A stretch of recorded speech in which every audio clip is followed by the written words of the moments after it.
ça me fait plaisir de vous Ah, revoir. moi aussi, John. Comment s'est passé depuis notre dernier entretien? Ça a été, oui. Et aujourd'hui, comment ça va? Comment je me sens? Ouais. Je me sens pas aussi mal que je l'ai été par le passé, en étant dans ce genre de situation. Je pense que c'est lié au contexte de la dernière fois, et c'est rassurant de savoir que je vais pas avoir le même traitement que par le passé. Sur quoi on s'était mis d'accord si vous ressentez stress et cette colère monter en vous? La dernière fois, on avait décidé que si je commençais à être trop en colère, je devais juste le dire et qu'on prendrait un peu de temps pour que je m'apaise. C'est un exemple qui illustre le fait que vos émotions sont liées à vos actes et ça fait très longtemps que vous fonctionnez comme ça. Donc on va avoir besoin que vous désappreniez ça. Ok. On verra ensemble à chacune de nos rencontres. Qu'est-ce que vous deviez faire d'autre à notre dernier entretien? Je devais contacter ma mère. C'est ce que j'ai fait. D'accord? Ça s'est bien passé, mais elle a été beaucoup plus dure qu'elle ne l'a jamais été avec moi, ce qui est une bonne chose. Et elle m'a dit que c'était ma dernière chance, donc c'est encourageant. D'accord, une chance. D'accord, une chance est une chance. On a fait quelques progrès, peut-être que pendant le déroulement de la mesure probation, elle pourra avoir un changement. J'espère. Aujourd'hui, on va établir un plan d'action et ce qui est important dans un plan d'action, c'est de pouvoir prouver que les choses changent et de dire regarde maman, j'ai changé, voilà où j'en étais et voilà où j'en suis aujourd'hui. J'adorerais être capable de faire ça. Et j'espère qu'elle l'entendra dans la façon dont vous décrivez votre fille, en utilisant un langage plus positif par exemple. Ouais, Donc, la façon dont vous parlez, quand vous racontez votre histoire, j'espère que cela va changer. j'espère. Je vous avais dit que j'allais compléter ma grille d'évaluation, et c'est sans surprise que les facteurs de risque sont l'alcool. Vous avez dit que l'alcool était toujours présent quand vous commettiez des actes délictueux. Vos amis sont un facteur important.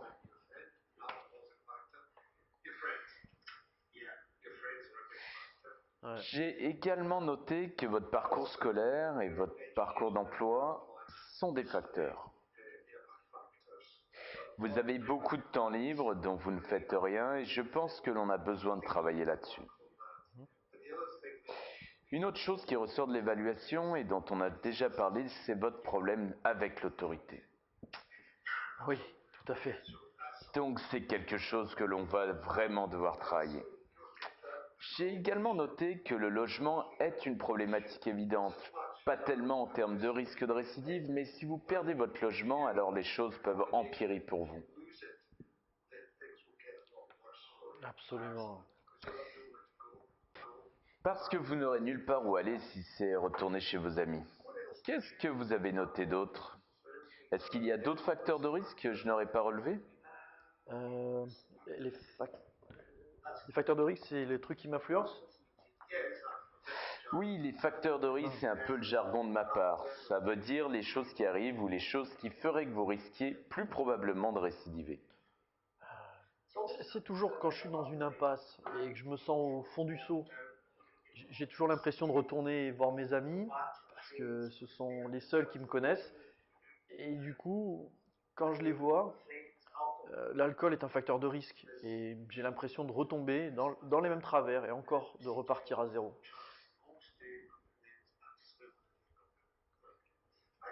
J'ai vraiment le sentiment que quoi que vous fassiez, vos amis sont toujours là pour vous.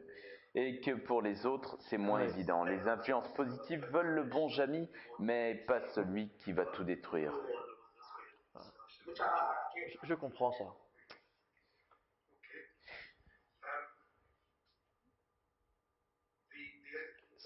Ce qui est toujours en arrière-plan, c'est votre façon de penser.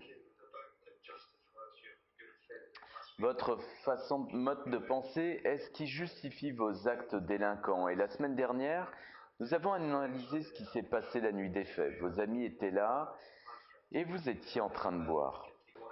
Dans ma vie, il peut m'arriver de boire un peu trop avec mes amis, mais il ne me vient jamais à l'esprit de casser la fenêtre de quelqu'un et de lui dérober ses affaires. Donc il y a quelque chose en vous qui vous autorise à faire ça, et c'est sur cette façon de penser qui pour nous vous pose problème que l'on doit aussi travailler. Je pense aussi que ce sont des choses que j'ai toujours faites Et j'éprouve du plaisir à être stupide. Et c'est après, quand l'alcool fait plus effet, que je me dis, ah, qu'est-ce que j'aimerais ne pas avoir fait ça. Je constate que vous avez une certaine motivation au changement. Cela nous donne quelque chose sur laquelle on peut travailler. Nous avions également remarqué que tout n'était pas mauvais. Quand vous m'avez parlé de votre scolarité, vous m'avez parlé d'un conseiller d'orientation qui croyait beaucoup en vous et vous voyait différemment. Oui, c'est une gentille personne. Euh, Elle m'a dit il y a des années que je pouvais accomplir des choses dans ma vie et que j'ai toujours le choix. Et, et ces paroles sont toujours dans un coin de ma tête. Et je voudrais juste que cette voix soit là quand je suis sur le point de commettre un délit. Oui, eh bien, je pense que la boisson, l'excitation et les amis prennent le dessus, non? Ah, ouais. Donc, le travail que nous avons à faire doit se concentrer sur votre situation avant que vous commenciez à boire, avant que vous n'entriez en contact avec vos amis. Peut-être que c'est la meilleure façon de faire. C'est ce que vous avez aussi, c'est le soutien de votre mère, c'est ce que j'ai entendu ce matin. Et votre père, il était là quand vous lui avez rendu visite ce soir-là. Il était là, mais il a rapidement quitté la maison. Ma mère a juste essayé de me rassurer, de me dire de prendre un jour après l'autre et qu'il changera d'avis quand il commencera à voir les changements.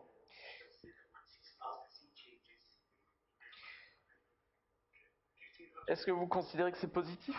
Oui, oui, parce que ma mère n'avait jamais dit ça avant et mon père n'est jamais vraiment intervenu dans ma vie, donc c'est très rassurant. Donc il se soucie encore de vous.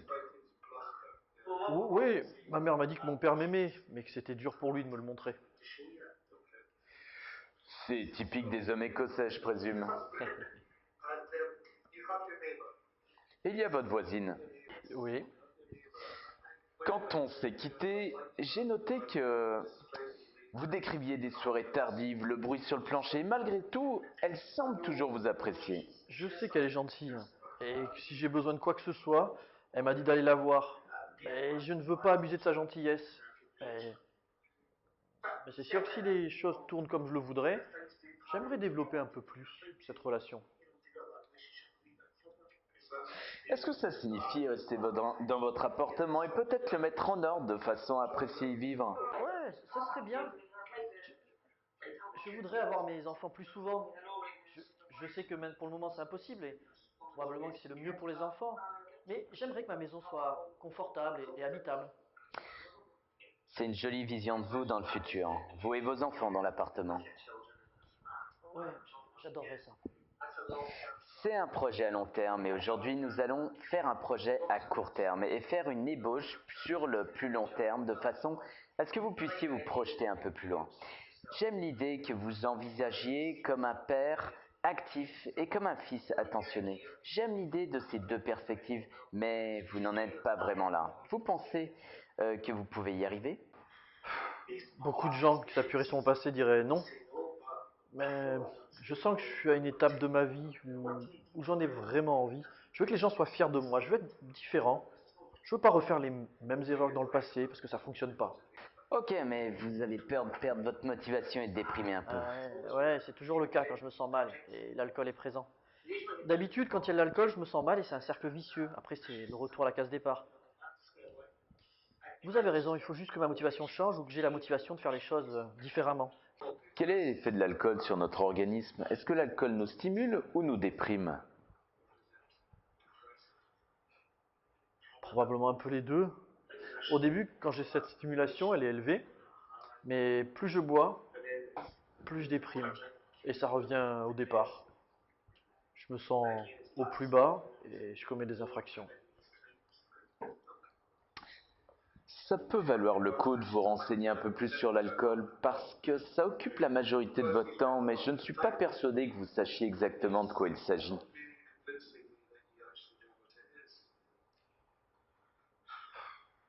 Pas grand, pas grand-chose. Beaucoup de gens m'ont dit que c'était du poison et que c'était pas bon pour moi. Mais quand vous avez commencé à boire jeune, ça devient juste normal. Avec ces tremblements, c'est sûr que ça vous empoisonne, et avec cette mesure de probation et tout le reste, c'est pas bon pour vous non plus. Je sens que je peux gérer l'alcool parce que quand je tremble, je bois de l'alcool pour faire partir les tremblements. Qu'est-ce qui cause ces tremblements? Le besoin d'alcool. Ok, donc l'alcool cause des tremblements et les soigne en même temps. C'est évident que ça empoisonne mon corps. Et c'est mon corps qui me dit que j'ai besoin de ce produit pour me sentir normal. Ok, revenons aux choses positives. Je pense que l'on doit prendre le temps de s'attarder sur vos enfants. Est-ce qu'ils représentent une motivation pour vous? Oui, je veux pas qu'ils grandissent en pensant qu'ils ne comptaient pas pour moi ou que je n'étais pas là pour eux. Je veux être présent pour eux, mais je comprends que les gens ne veulent pas que je tourne autour d'eux quand j'ai bu ou que je commets des délits, parce que les enfants ont besoin d'un modèle positif. Et c'est ce que je veux être. Je veux être un modèle positif pour mes enfants, quelqu'un sur qui ils puissent compter et vers qui ils puissent se tourner.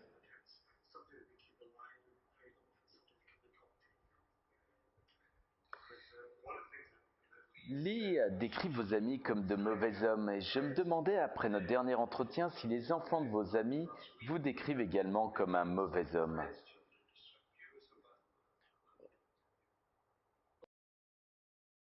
De toute évidence, oui, sans aucun doute. Vous faites partie du gang. Ouais. Ok, je pense qu'on a quelque chose sur quoi travailler. En fait, on a plein de choses à travailler. L'autre chose que vous aviez demandé, c'est de contacter les personnes chez qui vous êtes entré par effraction. Oui, je me suis mis à leur place juste pendant une seconde la dernière fois qu'on s'est rencontrés. Et vous savez, si ça m'était arrivé à moi, que quelqu'un entre chez moi, vole mes affaires et saccage le bien de mes enfants, ça m'aurait vraiment fâché. Et je pense que ça fait partie du processus de réparation. Est-ce que vous voyez ce que je veux dire? En fait, obtenir le pardon de ces personnes, je ne sais pas comment on va s'y prendre, mais je sens qu'il y a un réel besoin, qu'ils acceptent ou non la démarche, ça, c'est une autre histoire. Il faut qu'on réfléchisse pour savoir si ce sera un processus productif, positif pour eux comme pour vous. Il faut que ce soit gagnant-gagnant. Je suis inquiet du fait que ça puisse mal se passer si vous n'êtes pas prêt pour ça et eux non plus. C'est vraiment une bonne idée, mettons-la de côté pour le moment. On a 2 ans pour travailler dessus et j'aime l'idée de chercher un apaisement entre vous et eux. Alors, on a l'alcool, les fréquentations, votre situation par rapport à l'emploi et certains comportements qui sont liés à ça, comme apprendre à gérer les conflits et les autres difficultés. Il y a aussi votre logement. Vous avez certaines forces comme votre famille, en particulier votre maman, et c'est vraiment encourageant de savoir que votre père est encore là pour vous. Et votre sœur. Euh, je pense qu'elle fait partie de ces gens qui ne croient que ce qu'elle voit. Et je comprends, parce que j'ai déjà dit ces choses-là avant. Elle les appelle les buzzwords, que j'ai inventé pour mieux paraître, et je vais mieux, mais en réalité, elle sait que ça ne va pas. Je pense qu'elle est comme mon père, Ok. et que ça va lui prendre un peu de temps pour dépasser ça. Vous avez vos enfants, et je n'ai pas parlé d'Ashley parce que je ne veux pas l'impliquer là-dedans, parce que pour le moment vous êtes séparés. Je ne veux pas qu'une partie de vous pense que vous pouvez recommencer avec Ashley parce qu'elle a peut-être avancé dans sa vie. Vous avez commis certains actes violents graves envers elle, et peut-être qu'elle veut rester loin de tout ça, et qu'elle est heureuse de la façon dont les choses s'organisent maintenant. Peut-être que dans 2 ou 3 mois, si tout se passe bien, je viendrai rencontrer tout le monde. Ouais, ce serait bien. Ouais, vous aurez un aperçu de ce que ça a été pour Ashley, ma mère et mon père, s'il accepte de vous parler. Pour moi, ça va d'être ici et de vous raconter mon histoire, mais eux, ils ont un autre vécu des choses. Ok, aujourd'hui, dans votre plan, on va construire du soutien pour vous et votre changement.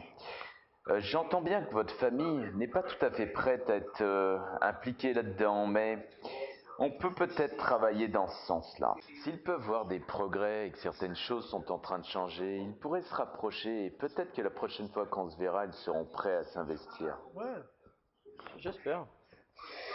Ça va être difficile à cause de l'alcool, qui est un gros problème pour vous, ainsi qu'à cause de vos amis. Vous devez être prêt à vous éloigner de tout ça, et pour vous éloigner de tout ça, vous avez vraiment besoin de mettre en place quelque chose d'autre. Je comprends ça. Donc, l'alcool, les amis, la formation, l'emploi et le logement aussi. Qu'est-ce qu'on fait? Comment on peut vous aider à avancer sur ces questions?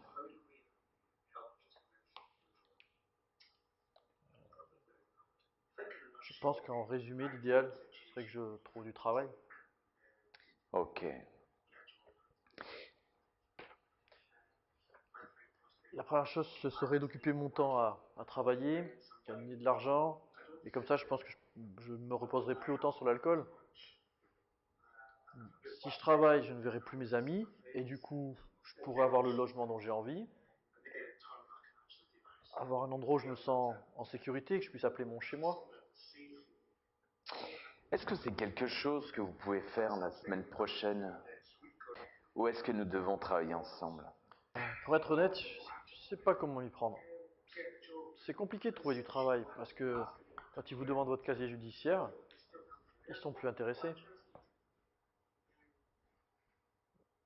Je comprends qu'ils ne veuillent pas embaucher des gens qui ont volé des voitures et cambriolé les maisons. Est-ce que vous savez que vous n'êtes pas obligé de dévoiler vos condamnations? Non, je savais pas. En fait, ça dépend du type de délit, mais vous pouvez ne plus les dévoiler après une certaine période. Si votre employeur apprend dans les journaux que vous êtes passé au tribunal il y a longtemps et vous licencie, vous pouvez le poursuivre en justice. Il y a un moment où tout ça appartient au passé, mais c'est quelque chose que l'on doit chercher pour vous. Donc, on doit avancer là-dessus et ce serait une vraie preuve pour votre famille que les choses changent. Ouais. Oui, j'ai du mal à avoir confiance en moi pour remplir les formulaires de candidature. J'ai un peu de mal avec ça. Je ne saurais pas par où commencer un entretien. C'est pas comme il y a des années quand on trouvait facilement du travail. Ils posent toutes ces questions à propos de votre passé, de vos diplômes, que je n'ai pas, mon expérience du monde du travail qui n'est pas très bonne. Et je pense que j'ai besoin d'aide pour tout ça. Les employeurs sont comme vos parents, ils ont besoin de preuves. C'est une petite ville. Ok, donc trouver du travail pourrait être un objectif à long terme. Et si on changeait trouver du travail par trouver comment occuper son temps? Là, êtes-vous trop occupé à ne rien faire? C'est ce dont j'ai besoin. J'ai besoin d'occuper mon temps, mon esprit, de façon à ce que je n'ai plus de temps pour les amis qui me ramènent vers les vieilles habitudes et pour l'alcool. Comment vous pensez arriver à ça?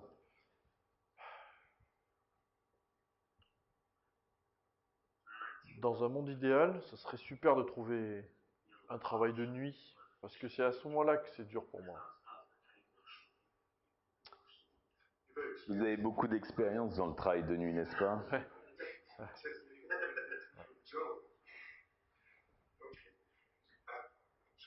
Donc un travail qui vous prenne du temps et qui vous éloigne de vos amis. Si vous tenez vraiment à ce travail, vous ne devez pas être saoul quand vous arrivez.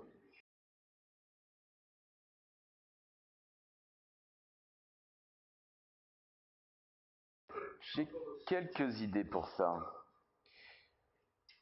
On va vous inclure dans un de nos programmes collectifs.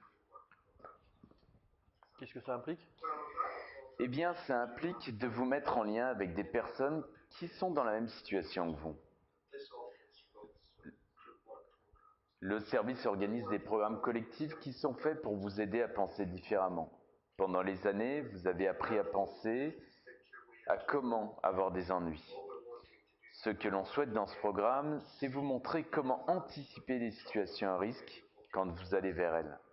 On va s'intéresser à votre façon de penser, à ce que vous ressentez et à comment vous réagissez. Prenons vos émotions par exemple. Vous êtes énervé dans cet entretien. L'émotion arrive et produit un comportement et vous justifiez ce comportement par c'était de leur faute, c'était de sa faute. Et puis vous pensez je me suis encore laissé aller. Ces programmes collectifs sont faits pour vous apprendre des stratégies pour éviter cet enchaînement d'événements. On vous aide à mettre en place ces stratégies. Ces programmes ont prouvé leur efficacité. Ce sont des gens comme moi, avec la même expérience? Vous pouvez apprendre à gérer ce comportement parce que vous l'observez chez les autres et ainsi vous commencez à le percevoir en vous. Je pense que ça vous aiderait à gérer les situations de conflit avec vos relations et votre employeur. Je pense que ça pourrait marcher pour moi. Ça, ça concernerait des personnes qui ont eu les mêmes expériences que moi, donc ça réduit le risque que je sois jugé. Oui, parce que personne n'est en position de juger. Je pensais à votre frère, il est là, quelque part, et votre relation est compliquée.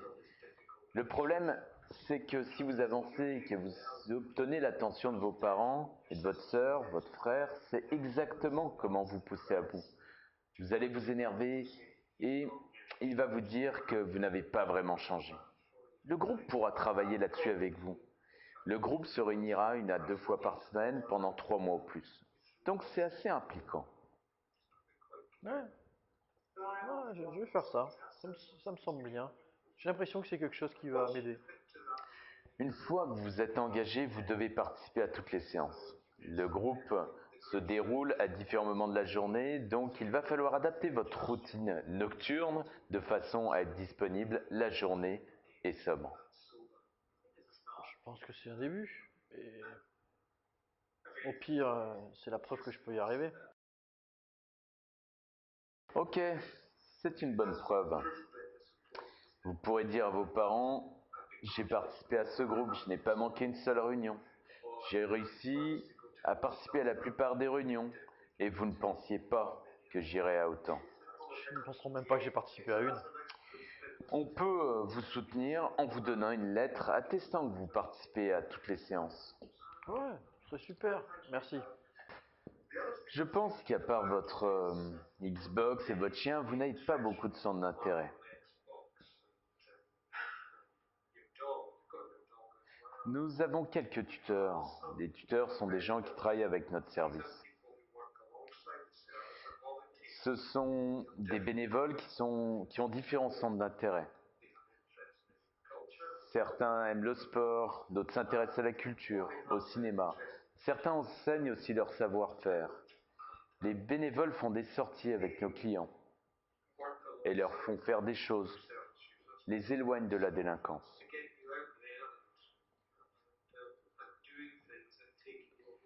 En fonction de ce qui vous intéresse ou des intérêts que vous voulez développer, ils sont à vos côtés pour vous aider.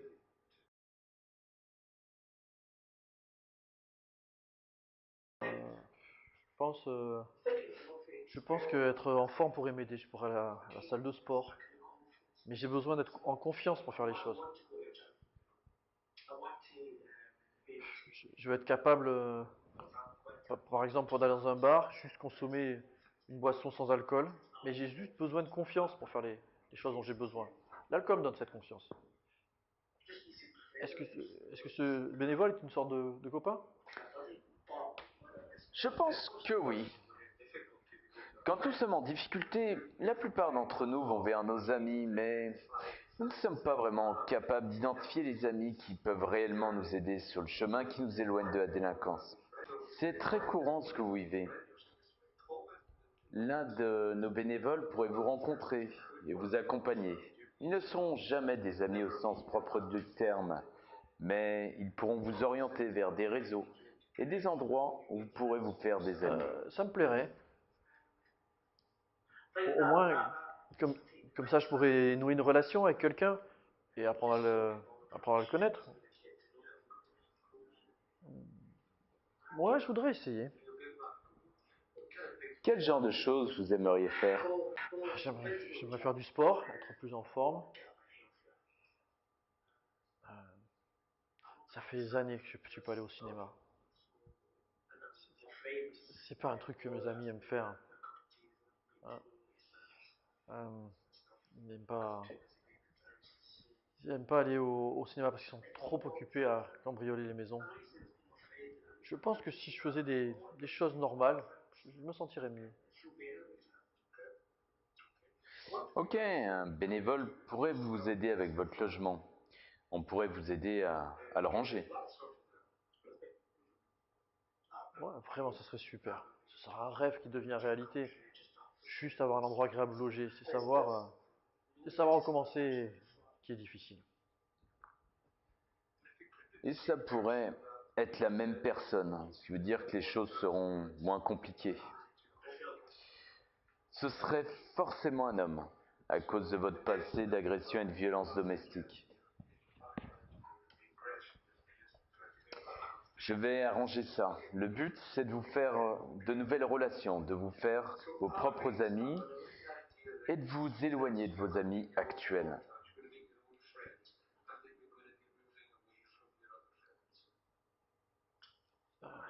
Ouais, ouais. Ça peut être que positif. Ok, je vais vous présenter aux bénévoles et organiser ça. Mais c'est tout ce qu'il sera de vous. Vraiment? C'est donc Oui, à partir d'une page blanche? en effet. Donc, ce qui est dit dans cette pièce, quand on se voit, c'est tout ce qu'ils seront de vous. D'accord. Ce qui en soi est assez rassurant, parce que je veux leur dire exactement ce qui s'est passé, mais par mes mots. Je serai honnête et ouvert. Ce sera bien. Et est-ce que vous pensez que votre voisine pourrait vous aider avec l'appartement? Oui, oui, elle m'a souvent dit qu'elle avait des affaires qu'elle voulait me donner pour mon appartement. Je ne veux pas les prendre maintenant parce que je ne sais pas où les mettre.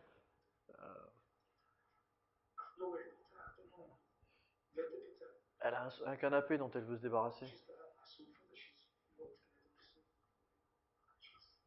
Je pense qu'elle aimerait que vous ayez des tapis aussi. Ouais, le tapis. Ça va me coûter de l'argent tout ça.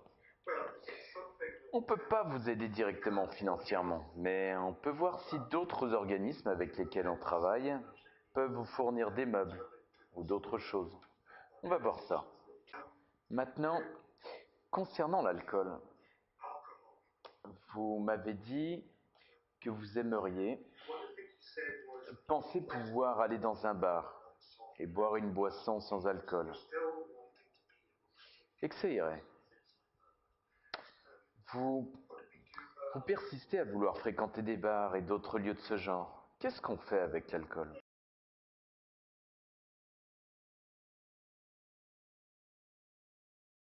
Je sais pas. Je vois pas ce que vous voulez dire parce que pour moi, l'alcool n'est pas un gros problème. C'est c'est en lien avec mes amis et leur comportement par rapport à l'alcool, mais je pense pas que ce soit mauvais.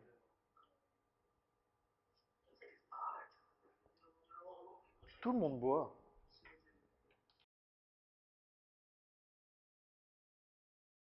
Ok. L'une des choses qui est réellement importante pour vous, c'est votre relation avec votre mère, avec vos enfants. Est-ce que vous pensez que continuer à boire est compatible avec le maintien de ces relations? Non, non, c'est un grand non. La mère de mes enfants le dit très clairement. Elle dit que quand je vais voir les enfants chez ma mère, il ne doit pas y avoir d'alcool. Et s'il y en a, le contact est rompu. Ma mère dit la même chose maintenant. Vous voulez montrer à votre mère et à tout le monde que les choses sont en train de changer pour vous, et vous cherchez comment le lui prouver. Est-ce que le fait de ne plus boire serait une preuve?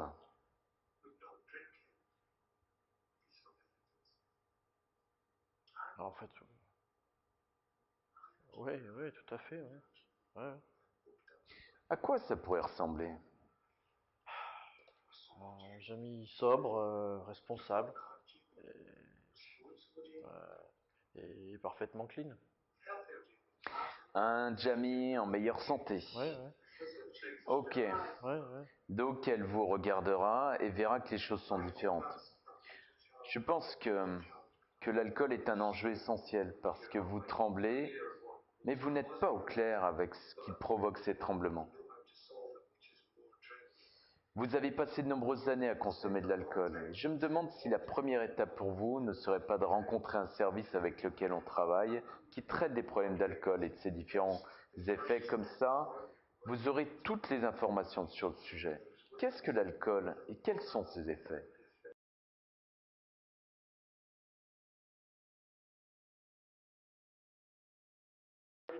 Oui, la dernière fois que j'ai eu affaire avec les travailleurs sociaux, c'est ce qui m'avait été suggéré, mais, mais ils m'ont mis au pied du mur et je n'avais pas d'option.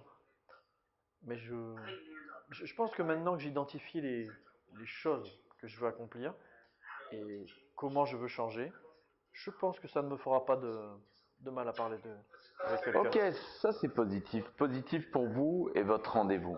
Ce serait une réelle preuve pour votre mère et de vos progrès. Votre père risque de dire, on a déjà fait ça avant, mais vous avez fait le premier pas. Ouais, ouais, ouais. Ouais, ouais, ouais, ouais. Donc parlons de l'alcool. Je m'inquiète de vos tremblements. Si vous ne faites pas attention, que vous arrêtez brutalement, ça risque de vous causer des problèmes. Donc votre conseiller de probation vous dit aujourd'hui de ne pas arrêter complètement avant votre prochain rendez-vous. Votre conseiller de probation ne vous conseille pas de continuer à boire, mais juste de ne pas arrêter brutalement, parce que ça peut être dangereux d'arrêter de boire d'un coup. Vous avez consommé de l'alcool à très forte dose et vous avez un sérieux problème avec l'alcool. Et on a besoin de trouver une solution sérieuse pour vous. Ouais, ok, ok. Ok, laissez-moi vous réexpliquer le plan. Ensuite, j'essaierai de le mettre en forme et on va arranger tout cela. Pour la formation et l'emploi à moyen terme, on a besoin de vous aider à trouver du travail. On a besoin de se renseigner sur le travail, les condamnations, etc. Et si vous trouvez du travail, le danger demeure, à moins que ces émotions en vous, le volcan qui bouillonne en vous, si ces réactions ne changent pas, il y a un risque que ces comportements explosifs se produisent de nouveau et votre mère risque de dire « Bien, il a foiré un autre boulot, il a loupé une autre chance ».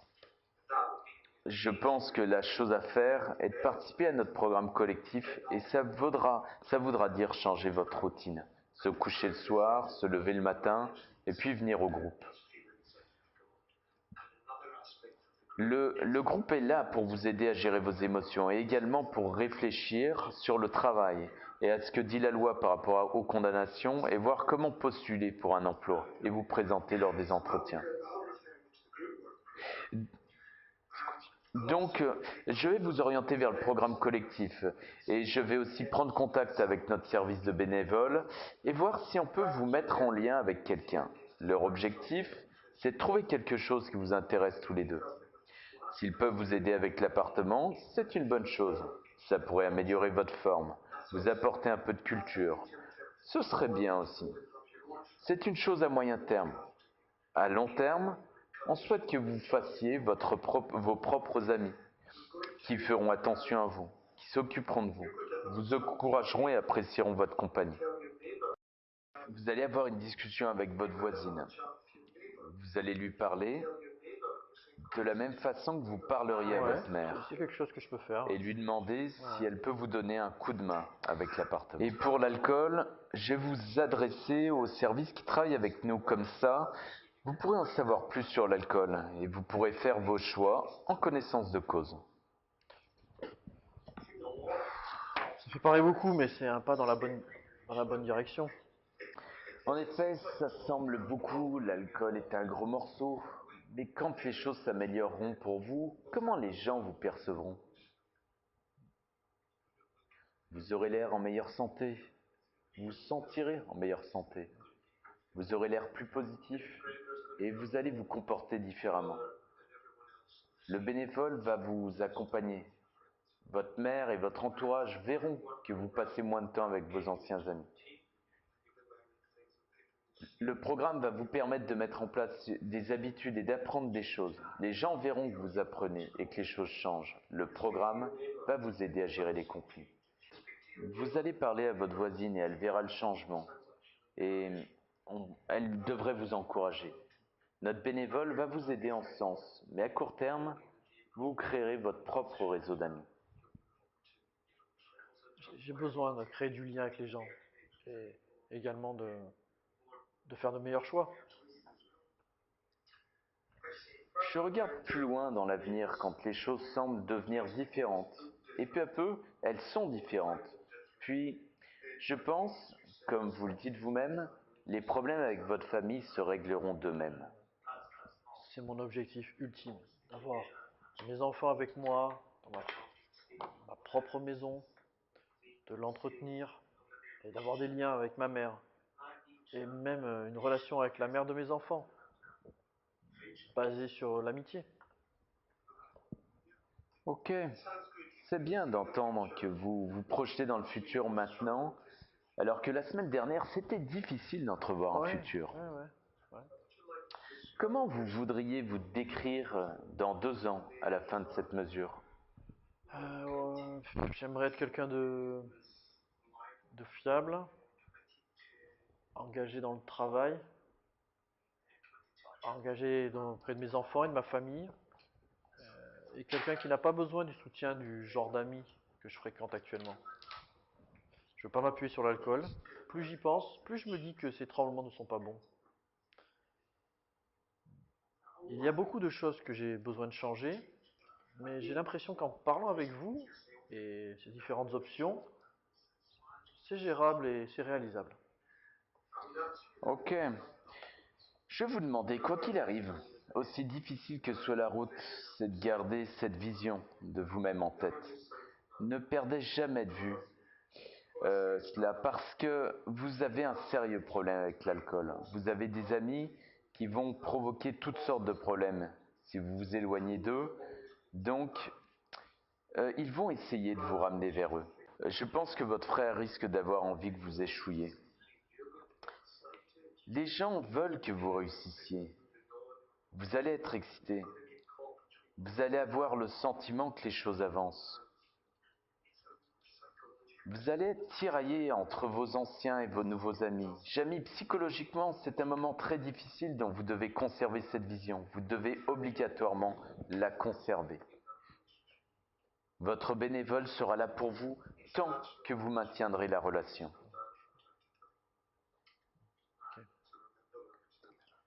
C'est normal quand on change qu'il y ait des rechutes de temps en temps, donc n'oubliez pas ça non plus. Mais nous avons besoin d'aller de l'avant et nous avons besoin que vous rassembliez toutes les preuves qui démontrent que les choses sont en train de changer. En quoi je peux vous aider? J'ai l'impression que vous présentez les différentes options que j'ai, vous augmentez ma confiance. Je pense que c'est l'aide dont j'ai besoin et je ressens aussi que vous ne me pointez pas du doigt et que vous ne me jugez pas pour mon passé et vous croyez aussi que je suis capable de changer. C'est ce dont j'ai besoin. Je suis confiant dans le fait que vous pouvez changer. Nous avons ces deux difficultés, l'alcool et les amis, mais aussi comment vous gérez la frustration de ne pas voir les choses changer assez vite. Mon travail, c'est de m'assurer de la bonne exécution de la mesure. Et je serai là pour vous, mais si vous ne respectez pas vos obligations, je devrais en informer le tribunal et prendre les mesures nécessaires en ce sens.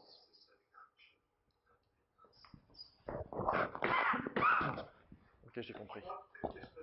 Avant de terminer, j'aimerais vous poser une question parce que je soupçonne que les choses se passaient mal à l'école. Je me demandais si vous pouviez me lire un extrait de ce livre. Euh,